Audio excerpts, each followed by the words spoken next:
भारत की टीम आ पहुंची है हमारे केंद्रीय जेल नरसिंहपुर जिले के केंद्रीय जेल में, जहां पे आज हमारा सौभाग्य है कि हमें समय मिल पाया है यहाँ के जेल अधीक्षक श्री शेफाली तिवारी जी से।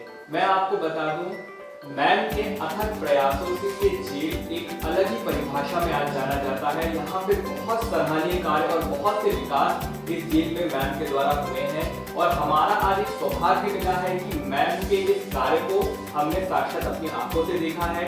और मैंने मैम से रिक्वेस्ट किया कि मैम प्लीज प्राकृतिक भारत को आप अपने विचारों के बारे में बताइए। तो आइए हम आपको मिलाते हैं हमारी मैम से, श्रीमती शेफाली तिवारी जी से। तो मैम आपका स्वागत है हमारे थैंक यू सर, नमस्कार। हम आपका स्वागत करते हैं हमारे चैनल में और आज हमने देखा आपको जाना, तो मैम हम आपसे जानना चाहते हैं कि मैम इतना ज़्यादा विकास जेल क्षेत्र में आपको इसकी प्रेरणा कहाँ से मिली और आप इतने अच्छे आइडियाज़ कैसे लेके आ पाते हैं मैम?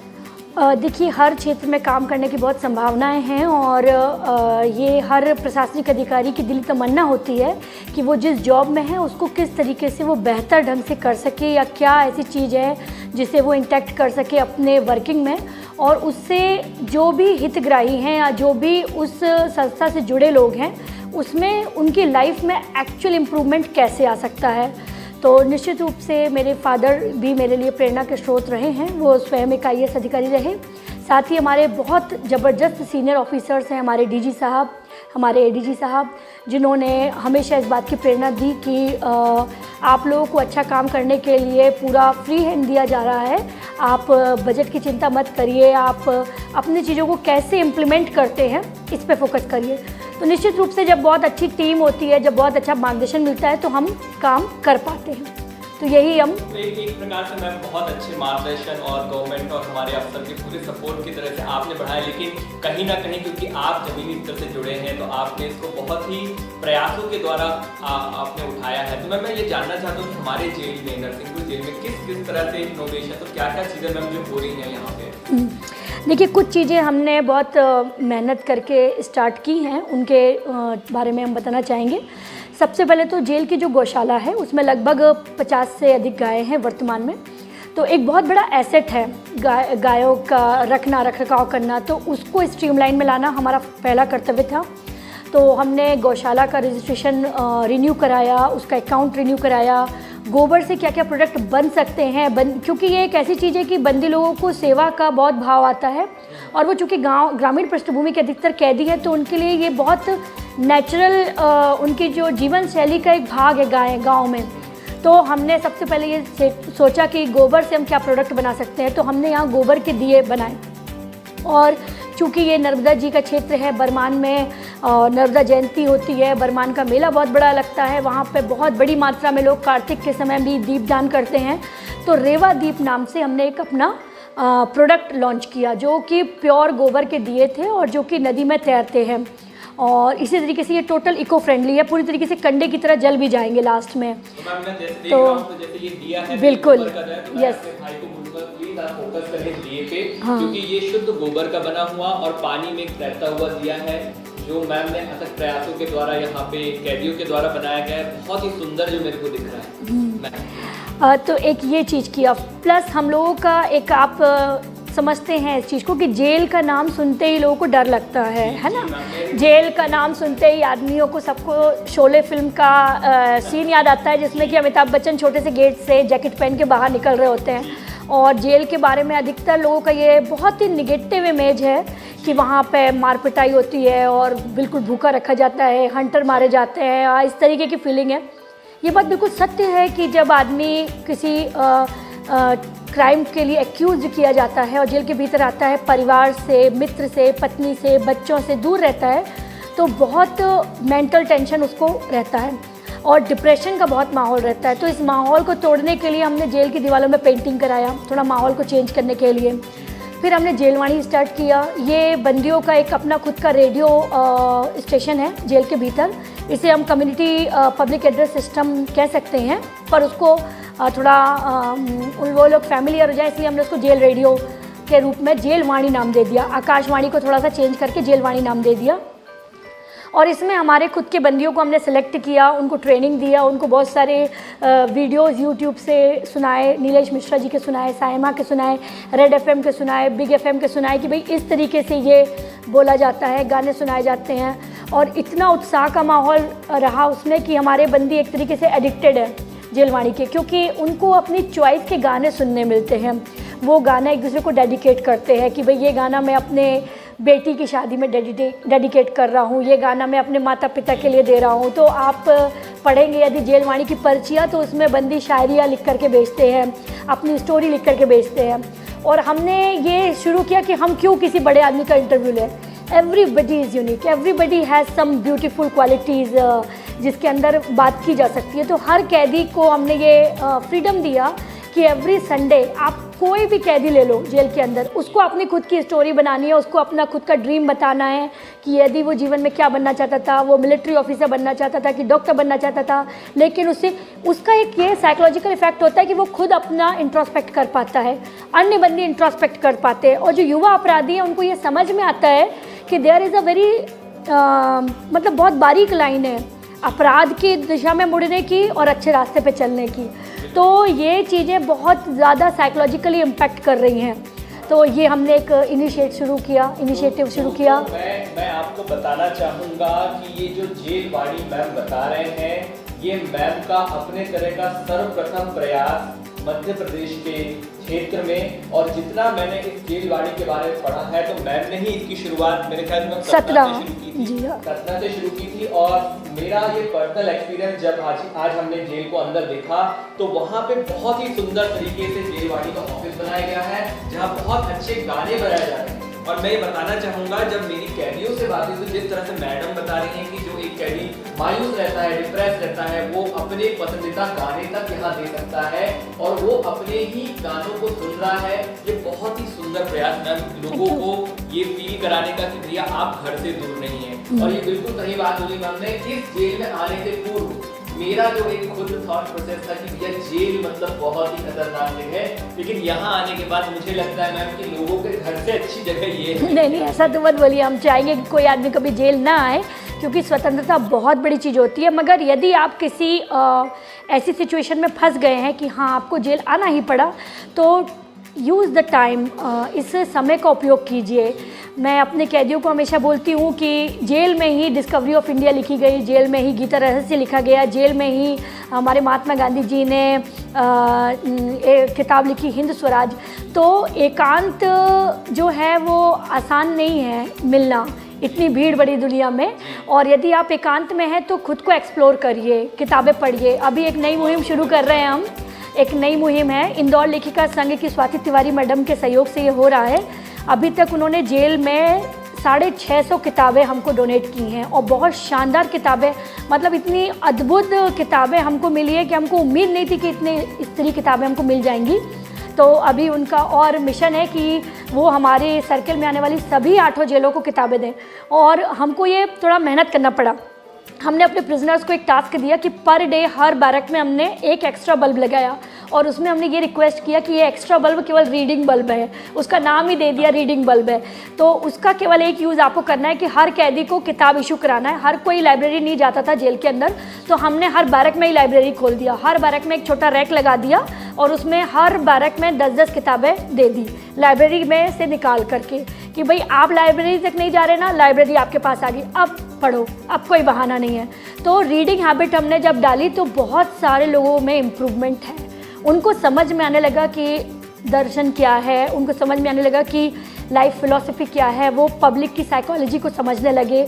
और यदि आप ये सब साहित्य तो निश्चित रूप से आपको संवेदनापूर्ण बनाता है, भावुक बनाता है, आपको दुनिया को देखने का एक बहुत दृष्टि देता है। तो ये इससे बहुत इम्प्रूवमेंट आया और लोग अब एडिक्टेड हो रहे हैं बुक्स के।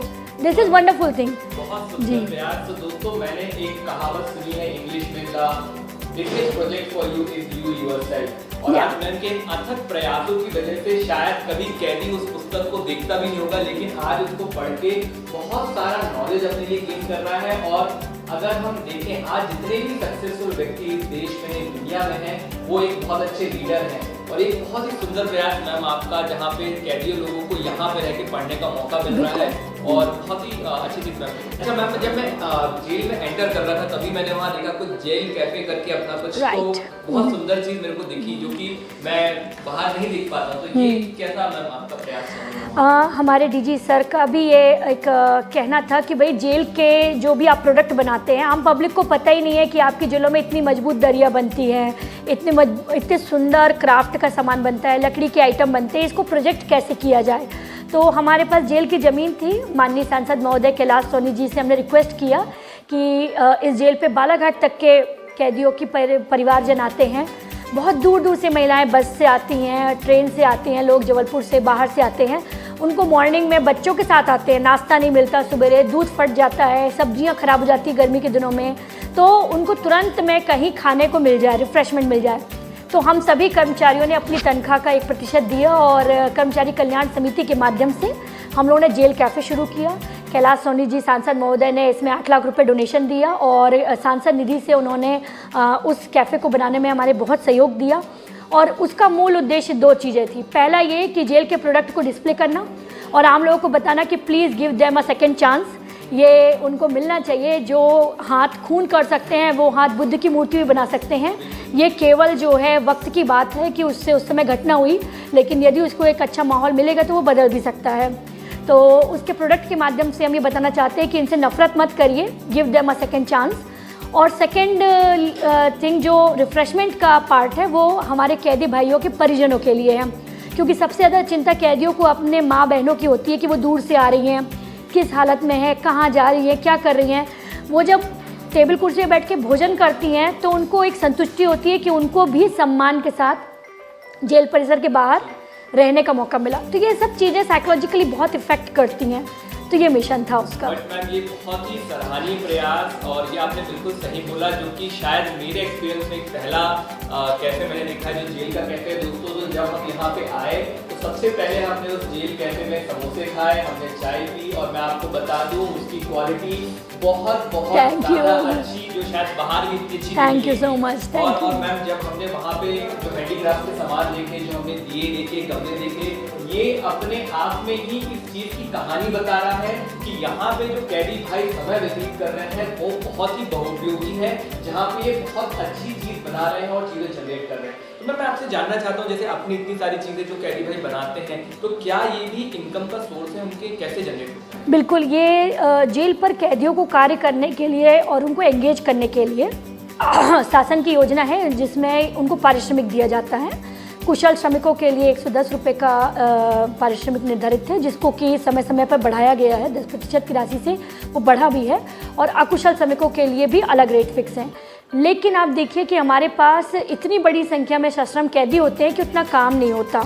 मशीनें लिमिटेड होती हैं, पावर लूम की मशीनें लिमिटेड है या अन्य चीज़ों की मशीनें लिमिटेड है, तो हम सबको एंगेज कैसे करें, इसके लिए बहुत सारे छोटे छोटे हमको काम शुरू करने होते हैं, ताकि हम उनको सश्रम कारावास भुगता भी सकें, वो चीज़ों को सीख सकें, उनका कौशल विकास हो सके, और वो जेल से बाहर जाने के बाद बहुत हुनरमंद बन के बाहर निकलें, ताकि वो अपने आजीविका का संचालन स्वयं कर सके और उनको अपराध की दुनिया में दोबारा न जाना पड़े।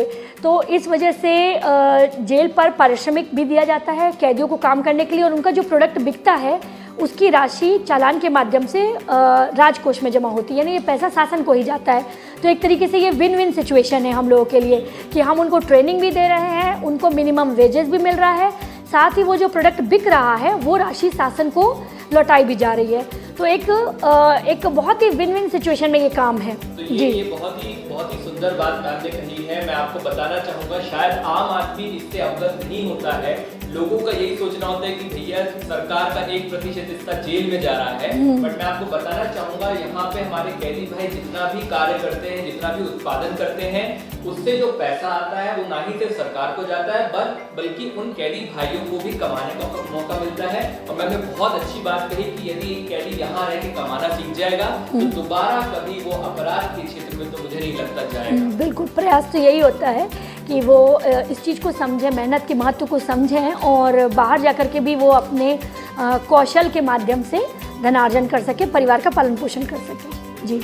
तो मैम अभी जैसे हमने देखा कि यहाँ पे आपने गमलों में मतलब दिए जो अपने बनाए हैं गोबर के दिए हैं और ये बहुत ही अच्छा इनोवेशन रोशनलाल विश्वकर्मा जी के द्वारा है जो आपने बहुत ही अच्छे तरह से यूज़ किया है मैम। तो ये आइडिया आपको कैसे आया और ये गोबर का जब दिए और गमले निर्माण कर रहे हैं ये आइडिया आपके इसमें कैसे आया था?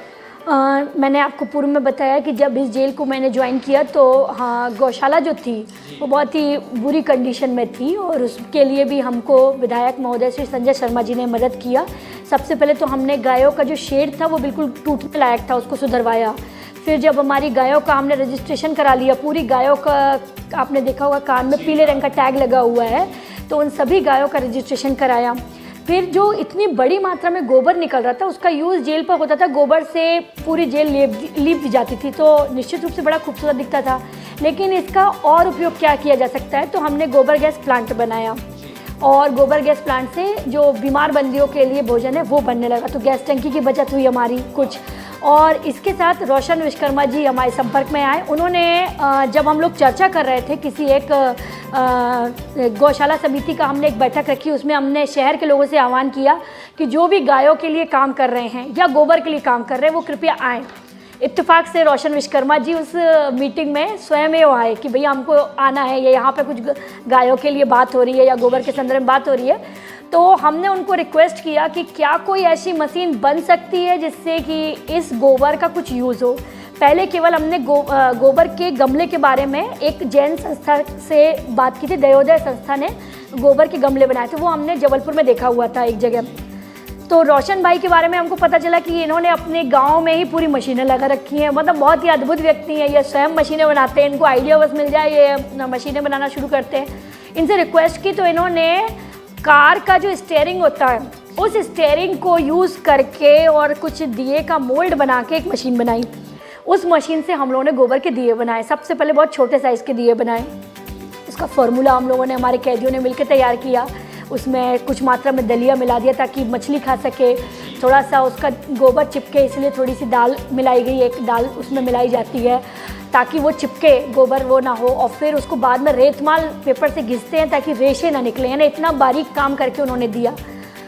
फिर उसमें डिज़ाइनिंग का दिमाग लगाया गया, तो रोशन विश्वकर्मा जी के पास हम फिर गए, फिर हमने उनसे दूसरी मशीन ली, उन्होंने दूसरी मशीन डिज़ाइन वाली दी। अब तीसरी मशीन उन्होंने दी है जिसमें कि जे लिखा हुआ है ताकि वो जेल का प्रोडक्ट कहलाए। तो इन्होंने इनोवेशन किया और हम लोगों को लगातार ये मशीनें प्रोवाइड करते रहे बहुत मिनिमम रेट्स में, जिसका कि हमारी गौशाला समिति को बहुत लाभ हुआ। हमारे 15,000 दिए अभी हाल ही में दिवाली में भोपाल की एक समिति ने, गौकाश समिति ने खरीदे हमसे। पूरे छठ पर्व में हमारे नरसिंहपुर जेल के बने दिए उपयोग किए गए। जगन्नाथपुरी मंदिर में हमारे यहाँ से 6,000 दिए गए, जो कि समुद्र में जो है उनका कहना था कि जब भी लोग दिया विसर्जन करें या दीप दान करें तो गोबर के दिए का इस्तेमाल करें। तो धीरे धीरे करके लोगों को पता चल रहा है कि ये पर्यावरण के लिए बहुत अनुकूल हैं और हमारी नदियों के संरक्षण में भी सहयोगी हैं। तो इस तरह रोशन जी ने हमारी मशीनों के माध्यम में मदद की। जी तो दोस्तों आप देखिए ये जो दिए हैं गोबर के दिए हैं और जिस तरह से मैम ने बताया इनको हम पर्यावरण सुरक्षा के लिए यूज़ कर सकते हैं, बहुत ही इको फ्रेंडली है। और मैम जिस हिसाब से बता रहे हैं काफ़ी अधिक मात्रा में यहाँ पे उनका उत्पादन भी हो रहा है और इसकी सप्लाई भी यहाँ से होती है। तो मैम मैं आपसे जानना चाहता हूँ कि ये दियो और गोबर के गमलों को लेकर आपका विजन क्या है, आप क्या चाहते हैं कि मतलब किस क्षेत्र तक ये पहुँचे और अधिक से अधिक? हमारा ये निवेदन है सभी लोगों से कि नर्मदा के किनारे जितने भी जगह पर ये प्लास्टिक की कटोरी जो मिलती हैं प्लास्टिक कोटेड, इसका इस्तेमाल मत करिए। आप यदि आप लोग स्वयं भी बना सकते हैं तो गोबर के दिए से या फिर ऐसी चीज़ों का इस्तेमाल करिए जो कि टोटली हमारी नदियों को सुरक्षित रखें। क्योंकि ये कहने की बात नहीं है, ये करने की बात है। कहा इतना जा चुका है नदियों की सुरक्षा के लिए कि अब और कुछ कहने के लिए बचा नहीं। यदि सच में करना चाहते हैं तो मैं सभी संस्थाओं से निवेदन करूंगी कि वो गोबर के दिए का ही इस्तेमाल करें। यदि उनको दीपदान करना है, इसमें आप आराम से दीपक, घी का दीपक, तेल का दीपक जैसे भी रखेंगे, ये दिया जो है सक नहीं करता है तेल को। आराम से आपका दिया बहुत देर तक जलेगा, बहुत देर तक नदी में तैरेगा और उसके बाद अपने आप ये नदी के पानी में डिज़ोल्व हो जाएगा। चूँकि इसमें दलिया मिला हुआ है तो ये जलीय जीवों के लिए भोजन का काम करेगा। तो एक तरीके से पुण्य भी है कि आप जलीय जीवों को भोजन भी दे रहे हैं। तो एक बहुत ही सभी तरीके से सोच विचार के बनाया गया है।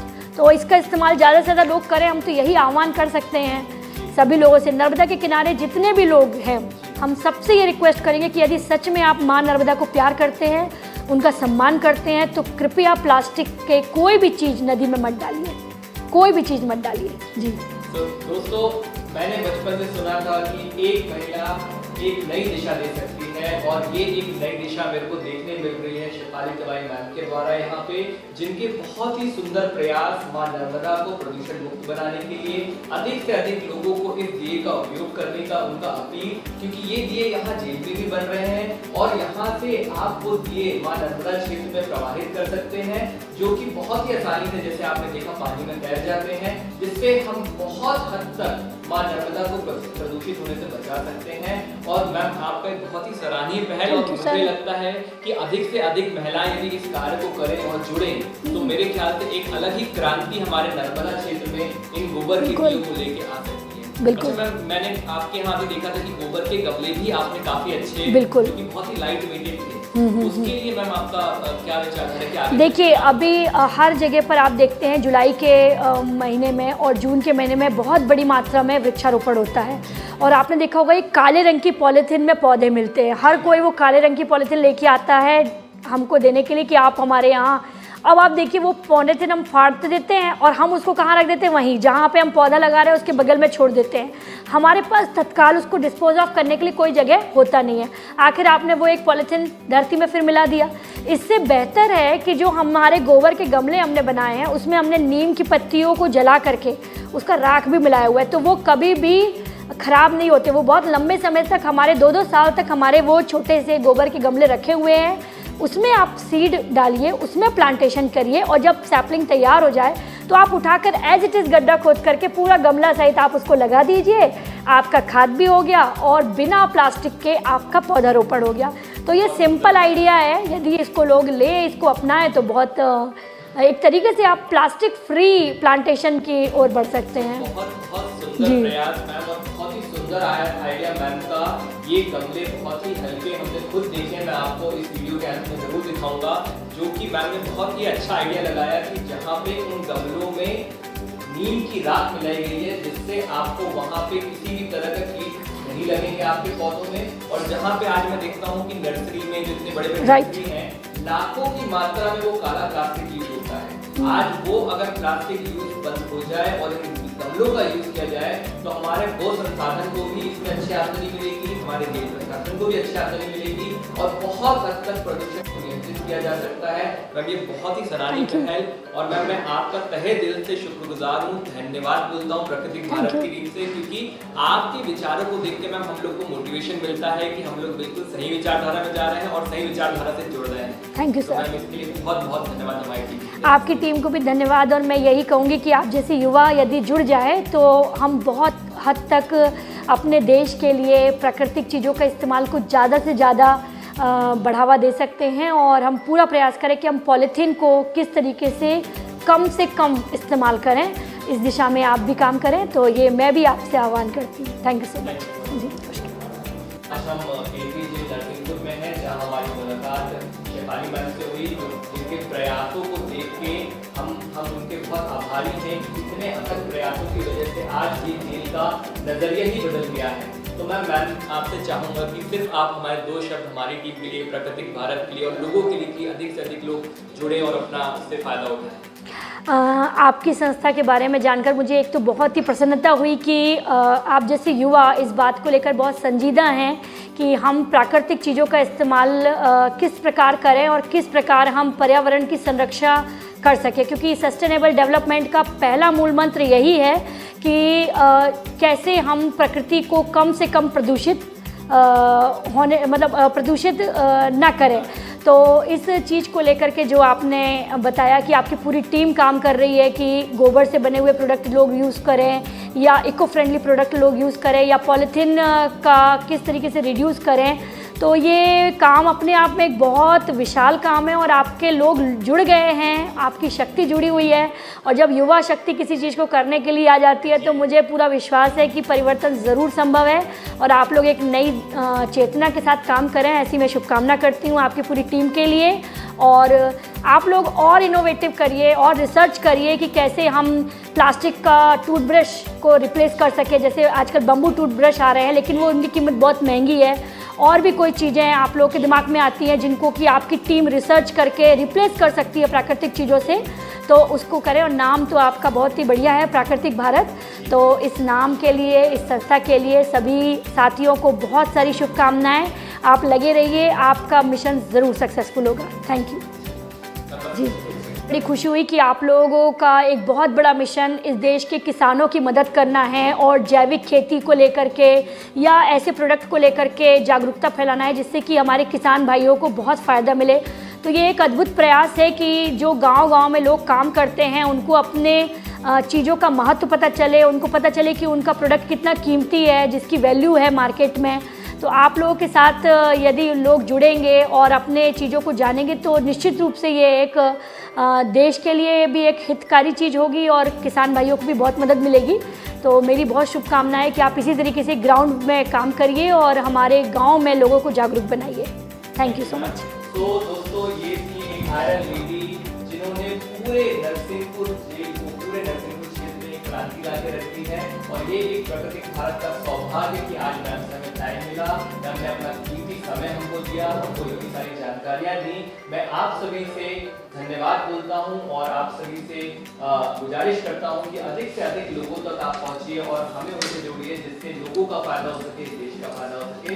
प्राकृतिक भारत की पूरी टीम की तरफ से आप सभी का